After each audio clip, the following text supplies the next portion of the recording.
The free breakfast and lunch program in Minnesota is receiving national attention with Governor Walz on the presidential ballot. Northern News Now's Madison Green learns the successes and skepticisms from school leaders and lawmakers with a year of the program now in the books.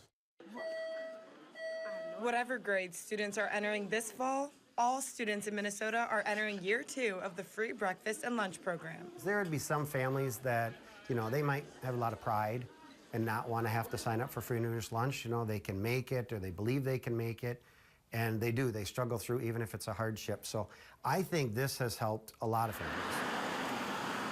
Hermantown School District Superintendent Wayne Whitwam had many questions about how implementing the program would work, but got his answers quickly into the school year. I think the free lunch program is going well. I believe participation increased all year long. You try to make your menu, not always with what students want, but you're certainly trying to take that into consideration because we don't want to serve something that they don't want to eat.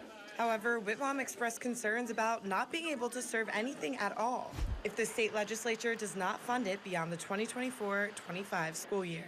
We'd never be able to continue it. So it's easy to give something to someone, but it's always hard to take it back. Despite 31% more participation across the state than anticipated, DFL State Senator Grant Hochschild says he will work to ease Whitwam's worries. And so now we're really in a position where education is once again at the forefront. And I anticipate and I know that we will be prioritizing free breakfast and lunch in our budget during the next budget year in 2025. Freeing families from the financial burden and feeding students so they can focus on learning.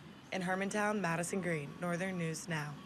Whitwam says they anticipate roughly the same number of students will use the program this year. We reached out to Republican Representative Natalie Zalesnikar of Friedenberg Township to talk to her about this as well. She was not available for an interview today.